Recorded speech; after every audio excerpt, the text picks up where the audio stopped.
he has few enemies. Commentary Magazine, perhaps his most important strength is his likability. New York Magazine, the nice guy who finished first. But all that was before Elon Musk put up a certain post on X.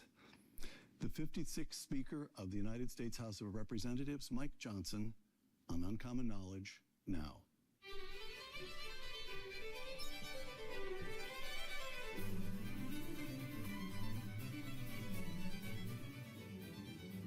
Welcome to Uncommon Knowledge. I'm Peter Robinson. A native of Shreveport, Louisiana, James Michael Johnson earned both his undergraduate and law degrees from Louisiana State University, then worked for the Alliance Defense Fund, an organization devoted to defending religious freedom, free speech, and the sanctity of life, marriage, and the family. In 2017, Mr. Johnson was elected to the Louisiana House of Representatives. 2 years later, Louisiana's 4th Congressional District, located in the northwest part of the state, sent Mr. Johnson to the U.S. House of Representatives. And in late 2023, Mr. Johnson's fellow Republicans elected him Speaker of the House. He has held the gavel ever since. Mr. Speaker, thank you for permitting us to join you here in your chambers. By the way, I should note that I was here once before, half a century ago. When I met Carl Albert. Wow. I was in a high school program. Carl Albert of Bug Tussle, Oklahoma. I believe that was his hometown. All right. Thank you for making the time. The 119th Congress, Republicans hold 220 seats in the House to the Democrats' 212. I think that's the current count. Right. The Democrats, a couple have died. Yes. All right. You preside over the narrowest Republican majority in the House of Representatives since 1931. And that makes your job impossible. Nobody can move legislation through a chamber when he can only afford to lose 3 votes. But you've done it. And on May 22nd, you found the votes to pass President Trump's One Big Beautiful Bill Act. The bill is passed, which you have now sent to the Senate. It passed by 1 vote. Everything looked done. And then, earlier this week, Elon Musk put up this post on X, quote, "I'm sorry, but I just can't stand it anymore. This massive, outrageous, pork-filled congressional spending bill is a disgusting abomination. Shame on those who voted for it." And since then, Elon Musk has issued a number of calls to kill the bill. Here's a second quotation. This is you. "We worked on this bill for 14 months. You can't go back to the drawing board, and we shouldn't. We have a great product to deliver here." All right. That part of the country that pays any attention at all to politics is watching this go back and forth, scratching its head. A great product. Yes, indeed. Peter, welcome to the ceremonial office of the Speaker's chamber here. I'm glad to have you. I'm a big fan, and glad to be with you. Thanks for the opening. This is it's been very confusing for me. Elon I count him as a good friend. I've gotten to know him well over the last many months since he's jumped on the Trump train and was part of the team. And I mean, we traveled together. I've visited with him a lot, and had talked him through what we were doing with the One Big Beautiful Bill, the necessity of it. Remembering, as I reminded him, and I've reminded him even in the last, couple of days, this is not a spending bill. He keeps calling it a spending bill. It's not. It's a budget reconciliation bill, and it's a critically important one. A couple of things for everybody back home to understand. Why do we talk about budget reconciliation? Well, this is the only exception to the normal rule that you would need 60 votes in the Senate to pass substantive legislation. It's a critically important distinction right now because the margins are small in the House and the Senate. Right. Chuck Schumer and the Democrats are in no mood whatsoever to help deliver the Trump agenda, right? The America First agenda, which we all promised everyone. And this is the vehicle to do that, because when you are reconciling a budget, you only need 51 votes in the Senate. So we're trying to put everything into this that we can under the rules of the Senate. And the Byrd rule is something people will hear a lot about. You can't do big policy changes. You can only do things that reduce the deficit, reduce the budget. So in that effort, I foresaw, many of us believed, that we would have this moment of unified government. I forecast this early last year on the campaign trail. And I told my colleagues that we gathered all the committee chairs in the House together. Steve Scalise, the leader here, majority leader, and I, as the speaker, we gathered all of our Republican chairs together, and we said, our dear friends, we're going to win the House, the Senate, and the White House. President Trump is coming back, and we cannot be caught flat-footed as we were in 2017.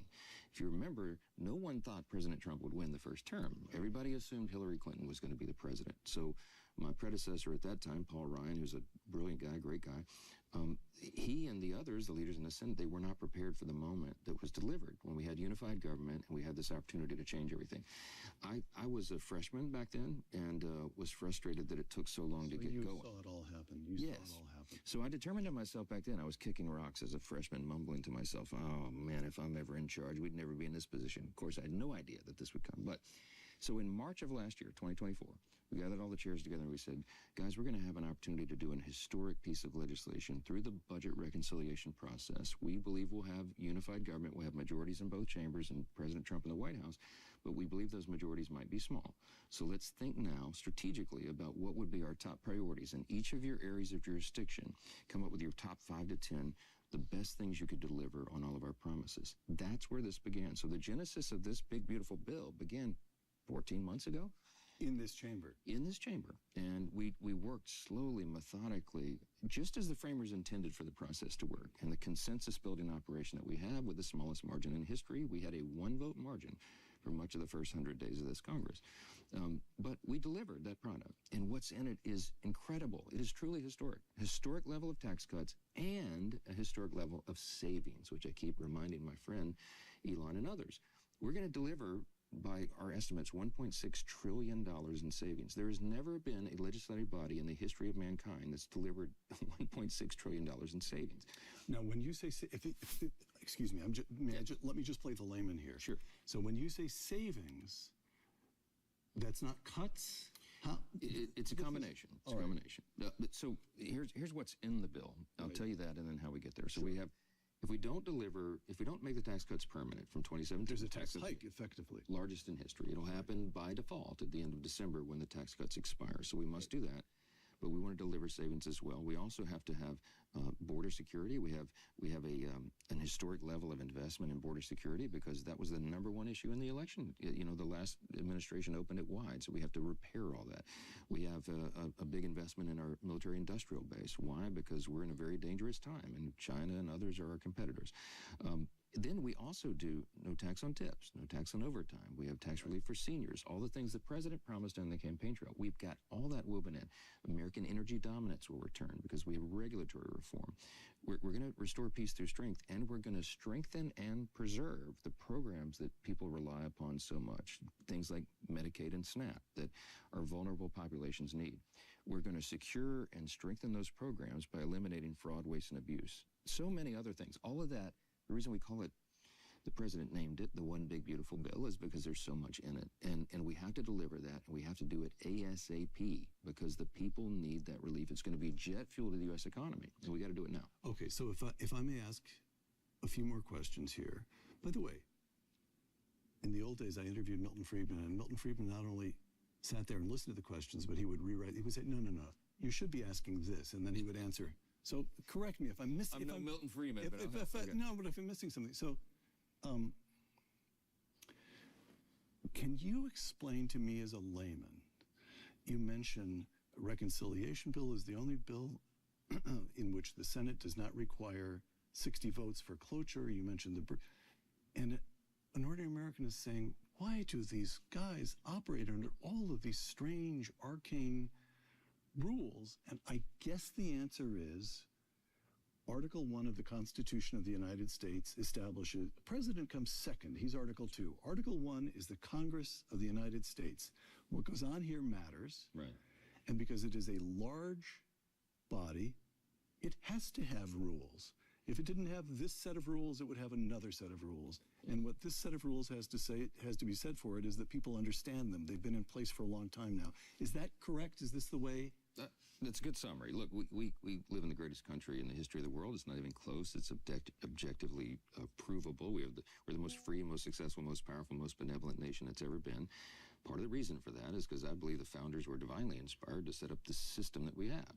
We separated the powers. We did something no nation had ever done before. We created a government truly and literally of, by, and for the people. We don't have a monarch, no king. We have a constitutional republic, but we're still an experiment on the world stage. You're only 250 years into this almost, and we don't know how long it'll last. But the structures they put in place are critically important. And this institution, while not perfect, is the best one in the world. It's the greatest deliberative body on the planet, the House and Senate operating as they do, with the separation of powers as we have, and with the checks and balances, and with all these safeguards that were built in. Now, they're frustrating sometimes because they seem archaic, and it takes a long time to move legislation. It takes a long time to build consensus, especially when you have small majorities. But you have to appreciate the genius of what this is, and it's created the greatest economy, the greatest nation, the strongest nation. So we respect it, even though we're frustrated by it sometimes. So I'm wondering if we could just if you can take us through a little bit of the practical politics. You got this thing, the One Big Beautiful Bill Act, by one vote. So now, Elon, others in the press, I don't want to put words in Elon's mouth. There's a lot out there that on my X feed. I can only imagine what's on your X feed. I don't read it. It seems to suppose that you have the power to tell these guys how to vote. And that, of course, isn't so. No. These are independent human beings. What was it Sam Rayburn said, that being Speaker of the House is like trying to keep 435 frogs in a wheelbarrow? Okay. So generally, I just want to see if I understand the practical politics in brief. On the one hand, you've got plenty of conservative Republicans who want cut, cut, cut. On the other hand, you've got more moderate Republicans. I'm thinking of 2 or 3 who come from upstate New York, who have older populations that they're representing, who would be more frightened about cuts in Medicaid, Medicare, who are saying, fellas, if we cut any more deeply, I'm going to lose my next election, and you can't get anything done if we lose this majority. Correct? Those are the 2 poles between which you have to maneuver. Yes. Is that right? Yes, and even more dynamics. When the great speaker Sam Rayburn said that in the early 1950s, that was before the 24-hour news cycle, when every individual member had their own brand, their own comms shop, their communications operation, their own production companies. I mean, this is... Right. And everybody is on social media, and they're trying to feed the beast every 5 minutes, and they can go on every 30 seconds, literally, and explain what they're disgruntled about in a particular piece of legislation. None of those dynamics were present in previous generations of Congress. So it makes it very difficult to keep all that together. Yes, we have a very diverse Republican majority. There are members who are elected, for example, in districts that are rated R plus 26, means they lean far to the Republican side, right. Deep red districts. And I have members in our conference who are elected in districts that weigh heavily Democrat. They defy gravity and defy the odds to be elected. So they look at the same set of problems with very, very different lenses. They represent very different constituencies in many cases. And there's a wide range of opinion. People say all the time, how come the Democrats all stick together and Republicans don't seem to? The answer is pretty simple. Democrats really do think and act like a union. They are kind of socialist in their philosophy and their ideology, and they clump together and they take orders, and they're pretty monolithic. We, on the other hand, are very rugged individualists and deeply rooted in our philosophy and our principles, and I'm one of those guys, and I appreciate that until you have a one-vote majority, right? So the delicate balance is, as you say, on a bill like this, you have the fiscal hawks, and I'm one of them. I lose sleep over the national debt, and I know that we've got to turn that trajectory. This bill is a historic step forward in doing that. But then you also have persons, as you said, who are in very tough re-elect situations every 2 years. They feel like they can't cut anything from government because there'll be a political backlash. And when the margin is so small, if we lose the majority, it will be a disaster for the country. Because if the Democrats took over in 2026 in the midterm, they would impeach President Trump on the first week of that Congress. And we've already seen the movie, right? So everything would be 2 years of wasted time. Totally wasted time. They would just, the economy would be destroyed. It would be a disastrous situation. So we have to not only deliver on the legislative agenda, we have to keep the politics in central focus as well. And I've got to make sure that we win that midterm election and grow the majority so that we can give President Trump 4 years, not just 2, and we can deliver on this step-by-step process that we've designed. So you said several times now that this bill is actually going to reduce the deficit, not add to it. Yeah. a lot of people don't think so. So let me give you let me set up the figures and give you a chance to answer. Sure. The figures run as follows. You have all this stuff memorized. You live it every day. The federal deficit during the current fiscal year is going to come in at $1.9 trillion. Total federal debt, $36 trillion. About 100%, this is on the most conservative estimate I could find, about 100% of GDP, by far the highest since the Second World War. By the way, nobody can blame you for that. Yeah. Took a long time to get this. Exactly. Then we come to the question of scoring. Let me set this up because it's so easy to get lost in quite complicated matters, but this is one where we do have to spend a little time on it because it's become an issue in the last 48 hours. Right. The Congressional Budget Office says the BBB, the big beautiful bill, will add $2.4 trillion in debt, I beg your pardon, to the debt over the next decade. The Office of Management and the Budget, the White House's scoring operation, has just come out with a new score that says no, it will do just what you said a moment ago, cut $1.6 trillion over the same period. As best I can make it out, I'll set this up and then give it to you. One component of the new OMB scoring involves these Trump tax cuts of the first term, and it says those should be treated as settled policy, not a new, fair enough, not anything new. But one component is that the tariffs will bring in federal revenues, and I have to say that got my attention because here we have Russ Vought, the director of OMB, and by all press accounts, a fiercely, if not deranged, conservative. Right. And yet on tariffs, every economist will say, all right, so foreign governments or foreign entities may pay some portion, maybe even most of the tariffs, but the American people will pay some. And Russ Vought, of all people, is coming forward and saying, no. We're going to be getting the deficit under control, and one way we're going to be doing it is by taking even more money from the American people for the federal government. So even on this argument that you're going to be cutting debt over the next decade, there's something very disheartening right in the middle of that, isn't there? So talk me out of it. Yeah, this is pretty easily explained. Okay, good. So go slowly for me. Okay, You're talking to here. The CBO, the Congressional Budget Office, is supposed to be a neutral arbiter. They're supposed to be nonpartisan and all that, right? It was a study that came out about a month ago, a government accountability group, and they went to check into the backgrounds of the actual number crunchers at CBO, and 84% of them are dyed-in-the-wool Democrats, donors to Elizabeth Sanders and Bernie Sanders, Elizabeth Warren, and the others. So set that aside. Their assumptions are incorrect, and the CBO is historically inaccurate when it comes to projecting growth in the economy. They do some things okay, but anytime they're doing an analysis on tax cuts, they always and every single time underestimate the effect that will have in the economy. Right. They did it during the TCJA when we passed the Tax Cuts and Jobs Act, the signature piece of legislation of the Trump administration the first 2 years.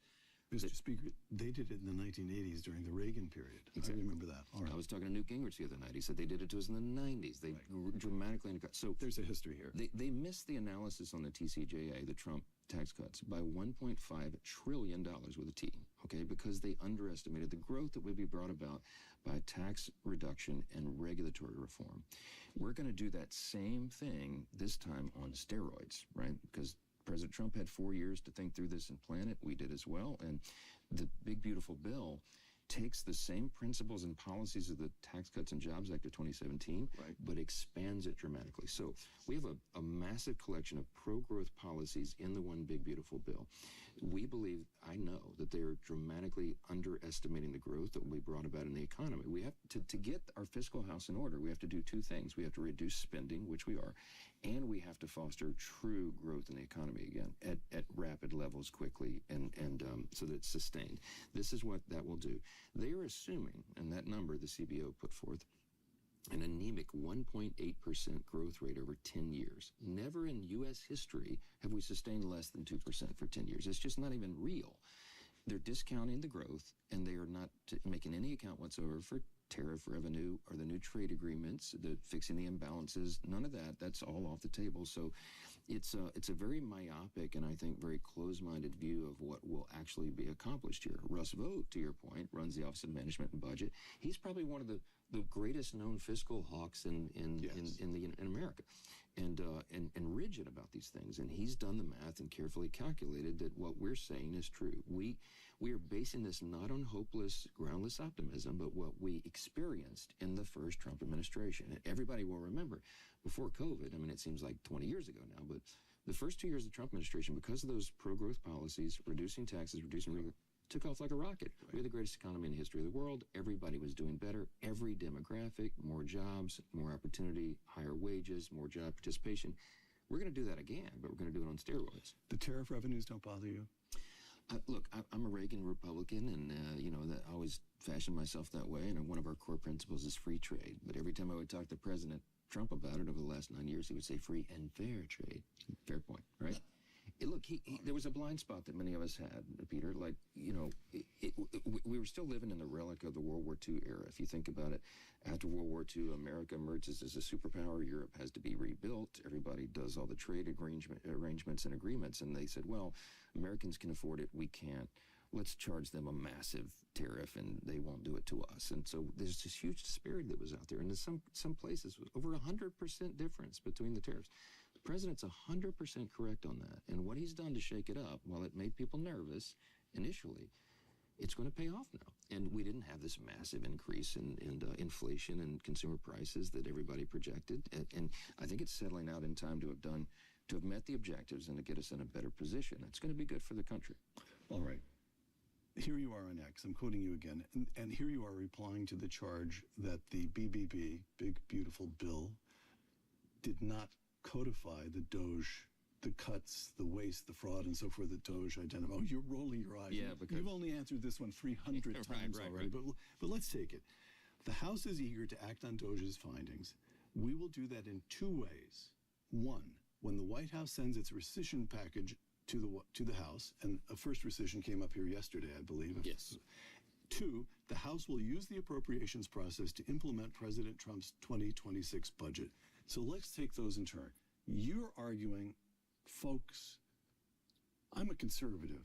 I promise you this is the best bill we could have gotten, and it's actually pretty good, but it's just the beginning. Correct? That's the form of your argument. That is it. And all right. Yes. So rescissions and then the appropriations bill. Very important to understand why that is, because we were talking about the archaic rules. Yes. Okay, so when you're doing a budget reconciliation bill, which is what the One Big Beautiful Bill is, you cannot make changes to discretionary spending. So what the DOGE cuts have been focused on is those areas. There's two categories of spending in the federal government. Mandatory spending is on the programs Social Security, Medicare, Medicaid. 2/3 of the federal budget. Roughly. Exactly. So it's 73, 74% of spending, which is on autopilot, which is frightening. Okay. That's something we have to address, and we have a plan to do it. But right now, when you're reconciling the budget, you can only deal with those categories. We don't have any ability to handle discretionary spending changes in reconciliations. It was never possible. So it's impossible under the rules. So the way we're going to codify the DOGE savings, which I am a big fan of. I mean, I've celebrated Elon's efforts. It's heroic and patriotic. He and I worked on this together. I went and met with him in early February, and he was just getting started. And I said, Elon, there's a 3-step process for us to be able to make this permanent, not be a flash in the pan, right? We have to codify this, but to codify it, we have to first qualify and then quantify and then codify what you're finding. To Elon's credit, I mean, he did something unprecedented, and there was no playbook for how to take that and turn it into legislative text. So we developed that over the last few months, and that first rescissions package is coming from OMB, Russ Vought. Right. They've done the qualify and quantify part. Now we're ready to codify. By the way, where does the qualify and quantify exist? Is that at OMB? OMB and Treasury. Well, DOGE says, Do you have people working on it up here? Yes, it's a combination. It's a lot of moving parts to this. But in short summary, in layman's terms, DOGE says, hey, we found these atrocities, overspending, fraud, waste, and abuse. We're going to send it over to you, make sure our math is right and we got the right accounts, and they do all that, and it's all verified in that way. And then it's set up, and then Office of Management and Budget does another calculation to say, okay, well, that's right. We shouldn't have been funding transgender operas in Peru under USAID, right? We obviously did not intend that. It was not the intention of the Article 1 branch of Congress. We got to claw that back. So a rescission package has been sent to us. It's foreign aid spending that was egregiously largely USAID. Yes, largely that. And then Corporation for Public Broadcasting, because NPR and PBS have been abusing the system for quite some time with their non-objective coverage, et cetera. So that comes over to us for Congress to then evaluate and vote upon, and we're going to pass that. And we'll be able to claw back those savings. That's the first of a series of rescissions package that are being planned, because they're doing the qualify, quantify on other DOGE savings and other things that Russ Vought and OMB were already planning. We're going to do that. Then we have the actual spending bills, the actual appropriations process, right? Where we're going to spend less because now we have new analysis. See, what I told Elon is that what's really great about the DOGE effort is that it's a new paradigm. It's a paradigm shift, because the framers of this grand system we have, they wanted a small federal government. They wanted most of the power reserved to the states. As we know, that's our system, right, in federalism. And for the federal government to do its limited number of responsibilities, they expected Congress to have careful oversight over what was done. The problem is, for lots of reasons, over the decades, Congress got less and less oversight ability because the bureaucracy grew and they began to hide the data. So look, we've tried. I've been in Congress 9 years. We try to do oversight in our areas of jurisdiction. We ask the agencies to come in and testify. We look at documents. We look for we've subpoenaed information before. And they just stiff you, essentially. Well, they just don't show us all the detail that Elon was able to find. Why? Because he got inside the belly of the beast. He had access to the real accounts, and he has magic algorithms crawling through the data to find irregularities. We never had that capability. The technology didn't exist before, and we never had a person with that kind of stature with the imprimatur of the president who was bold enough to do it, to actually crack the code, and they did. So it's changed the way accountability in government works, and we're going to continue that as a theme going forward. So could I, this question of continuing DOGE's work, could we pause on that for just a moment? So the big news is that Elon has gone back to Austin to run Tesla and SpaceX, which everybody knew he was going to sooner or later. And then there's this, I just feel, I live in California, but I could almost feel Washington heave this sigh of relief. And yet, on the other hand, I know, for example, because he's a friend of mine, there's a young, brilliant tech guy called Sam Korkos, who's now been made Chief Information Officer down at Treasury. And the Secretary of the Treasury thinks very highly of this effort. And the notion that the IRS needs updated systems, that there's, in other words, as best I can tell, there are Sam Korkoses or versions of him who came to this town with DOGE and are either still with DOGE or have already been brought into the departments. So it really is, well, you use the term paradigm shift. That's not just fancy talk. There are people in place who are going to continue this effort, correct? Yes, and I told Elon, and we've had delightful conversations about this. I said, Elon, you think of this as a data analyst and a scientist. I look at it as a constitutional law attorney and a historian and a legislator. This is about more than saving money. We're going to restore the framers' original vision for how this was supposed to work. You all are going to leave behind this new paradigm that will allow Congress to have actual oversight again at a real granular level, where we can actually do line-by-line auditing of the government, right? That hasn't been a thing here for quite some time, as amazing as that sounds. So it's true, and it will continue, and it's larger than any individual. It's larger than Elon. It's a new system that is put in, and it's an efficiency streamlined system. So the exciting thing about it is now also there's at the state legislative level around the country, state legislatures like in my home state Louisiana are creating DOGE committees. They're doing it at city council levels in my state and others. So it's brought about a new awareness and a new sort of expectation of accountability. And now that we have the technology, we have the algorithms and the things that can go through the data. We don't have old books and paperwork in warehouses anymore. Now it's digital.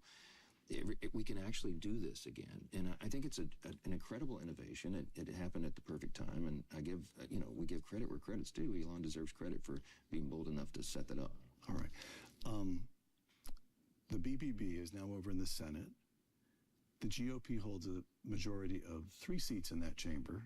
I count, you're better at counting these people than I am out in California, I count 4 Republican senators who have already expressed serious reservations. Rand Paul, Ron Johnson, Mike Lee, and Rick Scott. Lose all 4 of those and that bill goes down. So You're looking at me as though, oh, how could you ask such silly? Go ahead. No, it's not. So what's there are others too. I mean, there are others that have concerns here's the in question. different areas. Yeah. So Elon puts up that tweet. You've explained why he's missing certain things. He should know better. On the other hand, he's riled up a lot of people in the conservative direction. Have the politics now shifted such that the GOP on the other side of this building can get deeper cuts than you were able to get? No? Well, and if they send something back to you, are you going to be able to get through the House? So you were alluding to this when we began about, we, in a deliberative body like this, we don't get our personal preferences. We're very rarely. I mean, I never get 100% of one in a piece of legislation. I am a deficit hawk. I came to Washington to change the trajectory of debt because I'm worried about my children's future. We all should be, right? We have a plan to do this, but I can't do it tonight. My friend Ron Johnson over there, for example, he'd like to cut $8 trillion from the federal budget tonight. So would I, but I'm about 170 votes short of that, right? So the reality of a deliberative body where you have to be in the consensus building business, is what we do here every day, is you got to see what is possible and not what is preferable to everyone. And so, look, I know all those folks you just listed very well, and many of them are close friends, and I understand exactly where they are. They feel as I do. But remember, the House worked on this for about 14 months before the final product. They're going to all go through 5 stages of grief, each of them. I mean, you have Susan Collins and Murkowski on the other side, right? They're all I can already tell them how this is going to go. But is John Thune in touch with you? Is the leader in the Senate? We're a one-team approach here, and because his job is almost as miserable as yours. We empathize daily, and I had lunch with the Senate Republicans 2 weeks ago on Tuesday, 2 days before we passed the bill in the House on that Thursday. And I told them, I said, I'm going to deliver this product at the end of this week. I don't even think half of them believed me that, they didn't think it was possible. But I said, just on the outside chance I'm right, okay, I'm going to send you a product that is very delicately, very deliberately negotiated. There's a very careful equilibrium here, understanding I have more than 170 additional personalities than you do to deal with over there. And it took us a long time to get there. And I said, I'm crossing the Grand Canyon on a piece of dental floss here, okay? I know you have lots of preferences and you'd like to improve the legislation, and I would welcome you to do that. But you have to recognize you cannot modify it much, because if you load me up on one side or the other, we're not going to cross the canyon. And all of us fall together, you understand, because the entire agenda is wrapped into this legislation. The entire Trump agenda, the entire America First agenda, all the promises we've made. And if we fail in this endeavor, it means, remember, the importance of reconciliation, 51 vote threshold in the Senate. If we don't succeed in this, we're going to run out of time. The tax cuts will expire. Largest tax increase in U.S. history. Debt cliff comes upon us about mid to late July. We will have no foreseeable way out of that dilemma. The Democrats are not going to help on any of these substantive matters and all the beautiful policies, things that are entwined in this. We're in serious trouble. And so I think they recognize the reality of that. And at the end of the day, I will never ask any of my colleagues, I tell them this all the time, I will never ask you to compromise any core principle, but you are going to have to compromise your preferences, because that's the way this works. All right. Mr. Speaker, give me a moment, if I may, to set up one last question about this overall question of spending. If I may, let me begin with the clip. Let me show you a brief video clip. On the classic. As I said before, keep your eye on one thing and one thing only: how much government is spending. Because that's the true tax. Every budget is balanced. There is no such thing as an unbalanced federal budget. You're paying for it. If you're not paying for it through it in the form of explicit taxes, you're paying for it indirectly in the form of inflation or in the form of borrowing. The thing you should keep your eye on is what government spends. And the real problem is to hold down government spending as a fraction of our income. And if you do that, you can stop worrying about the debt. All right. You know this well. But I just have to lay it out one more time. Economists such as Milton Friedman, from whom we just heard, have been telling us for half a century that in the end, all that matters is spending. That's right. The government will either have to raise taxes or borrow the money or inflate the currency to cover the spending. And yet spending has grown and grown and grown. I sit here as an eyewitness to the Reagan administration, and even Ronald Reagan was only able to contain the growth in discretionary spending by about 1% a year. And the non-discretionary, the entitlement spending, just continued to grow. And it's not just conservatives who are calling for cuts now.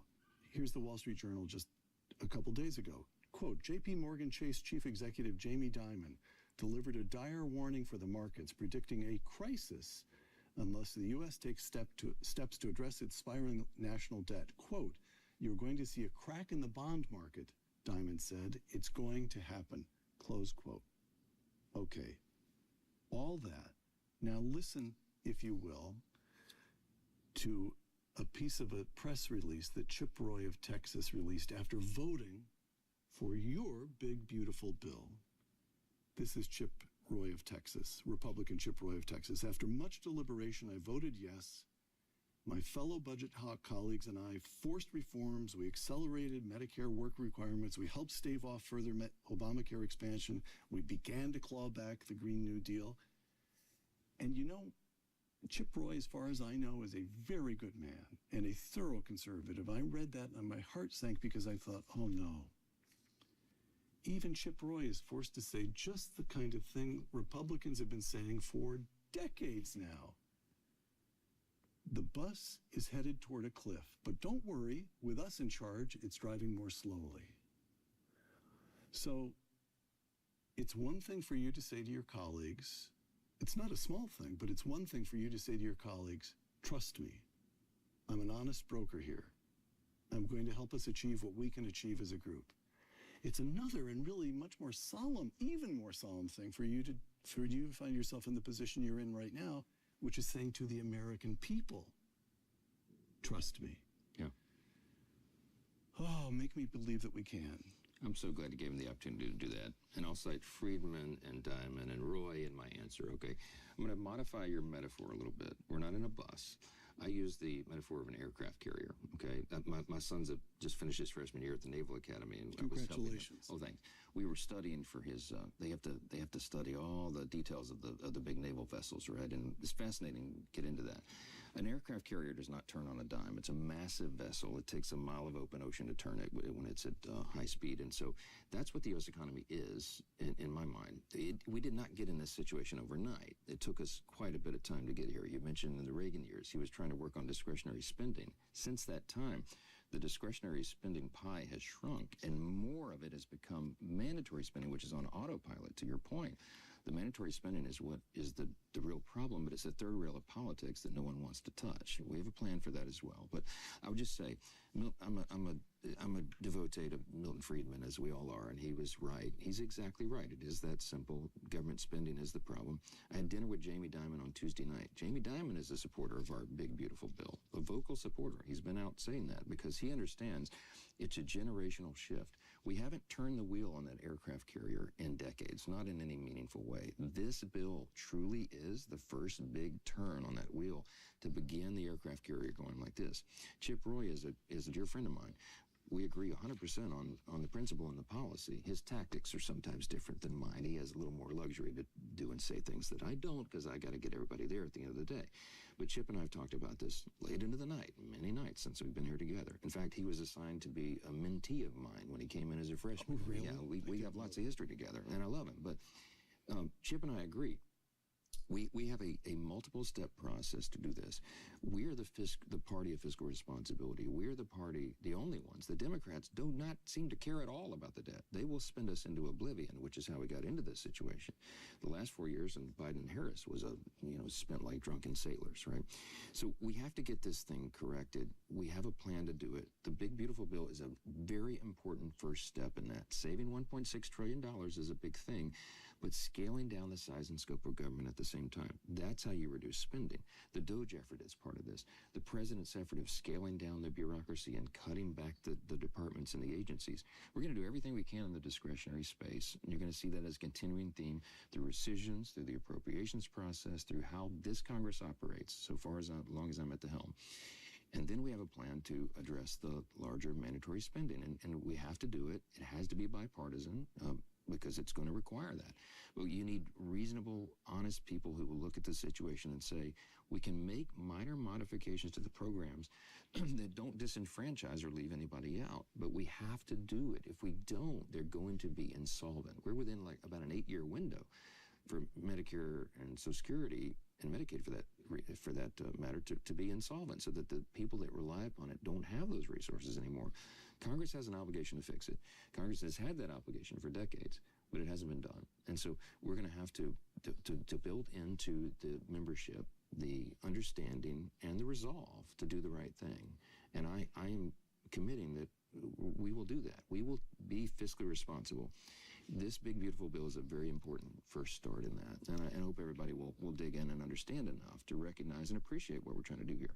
All right. I have a couple of last questions, but I'd like to extract one more promise from you.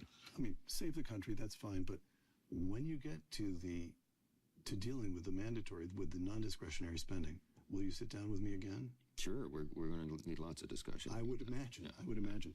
All right. So you've said several times, time. You can't move the aircraft carrier all at once. It's a big vessel. It requires persistent effort. Politics. Mm-hmm. As you well know, one of the most persistent patterns in politics is that in off-year elections, the president's party loses. In fact, only twice in 90 years has a sitting president's party picked up seats in that first 2 years. Okay, and in President Trump's first term, Republicans lost over 40 seats in this chamber. You can't afford to lose 40 seats. I still have PTSD from that experience. I'm sure, okay. On the other hand, the Democratic Party, all the polling shows that the Democratic Party is speaking of history, they're, for sure, if you just look at poll numbers, if you look at charts, this moment is anomalous. It is. So do you believe you can succeed? Yes. You're going to survive the midterms? Oh, we're going to thrive in the midterms. Let me tell you why. Two quick You reasons. really believe it? I'm looking at your eyes. That is not a man spinning me. You really believe I absolutely believe that's going to happen. And they underestimate me every day around here. And I'm telling you. Oh, I'm listening. You've got my attention. There's a couple of very simple, logical reasons why. We will defy history, and we will grow the majority in the House in 2026. Two quick reasons in summary, and I can give you a 90-minute slide presentation on this if we have time. But we experienced a true demographic shift in the 2024 election. We are in unprecedented times. We had a record number of Hispanic and Latino voters, Black and African American voters, Jewish voters, union workers who came to the Republican Party, not reluctantly. They came with hopeful anticipation because the Democrat Party left them behind. The woke progressive left went too far. They pushed that pendulum too far, and they lost a lot of their folks. They came to us. I was talking to Newt Gingrich the other night on the phone, and he said, Mike, I know you're mired in the daily management of all this, but he said you should zoom out for a moment and consider the historic significance of where we are. This is not unlike Reagan in 81. Like, we have these new groups that came. If we deliver and demonstrate for them that they made the right choice, that it really is our conservative common sense policies that lead to human flourishing. It's better for individuals, families, states, and the nation as a whole, their communities. They will stay with us, and we can have a durable governing common sense majority for 10 years or longer. This is how you change a country, okay? So we had a demographic shift, and I believe we're going to hold. The big, beautiful bill is geared for lower and working class Americans. They are going to receive the greatest amount of tax relief and experience in that economy, that growth economy, more jobs and opportunity and stepping up on the next rung on the ladder. This is going to be a good thing for us, that mood going into that midterm cycle. And the other thing is, providentially, we have the most favorable election map that we faced in decades. And what I mean by that is, as you and I are sitting here talking this morning, there were 13 House Democrats sitting in districts that President Trump won. There were 21 House Democrats in districts he came within 5 points of winning. Conversely, there's only 3 House Republicans sitting in districts that Kamala Harris won. So it's a totally lopsided map. Gives us an offensive opportunity to go and flip those seats. And one of the other things I'm doing in addition to the legislating and the politics and the fundraising, we're doing candidate recruitment right now. We're in that phase. And we are recruiting workhorses and not show ponies around the country in these districts to flip them. Extraordinary people who are bringing extraordinary talent. I'm convinced we're going to grow the majority by winning those seats. Mr. Speaker, your staff is just off camera. Apparently, you have a large institution to run. Yes. So I have just one last question, and you may limit it to one word if you'd like to. To my astonishment, the man who has the worst job in the United States of America appears to be enjoying himself. Is that true? It's about perspective, you know. I mean, it's not an easy job. I'm a wartime speaker. I have been in 5th gear since October 25th of 2023. There's no break. There isn't. You can't. I can't take my hand off that wheel on the aircraft carrier for 1 second. But I understand that It's a duty and a calling. That's how I see it. And I'll leave you with this. My great solace is what John Quincy Adams said. You know, he was the hellhound of slavery, you know, and he was president, but then he came to serve in the House because he wanted to eradicate slavery, right? And he kept bringing the resolution over and over to end it, and he kept failing. And as the story goes, I know where he was sitting, allegedly, or by legend, in Stat Hall, the old House chamber, when a younger member of Congress went up to him and said, they still called him Mr. President, why are you doing it? The resolution's going to fail again. Why? And he said, young man, duty is ours, results are God's, right? It's a great, liberating way to live. And that's my perspective, and so I'm trying to be a happy warrior like Reagan taught us to do. And I'm convinced America is the greatest nation in the history of the world. I'm convinced that God has given us another chance to save it. And that's why I keep doing this job and keep smiling. They can't bring me down. Mike Johnson, 56th Speaker of the United States House of Representatives, thank you. Thank you. For Uncommon Knowledge, the Hoover Institution, and Fox Nation, I'm Peter Robinson.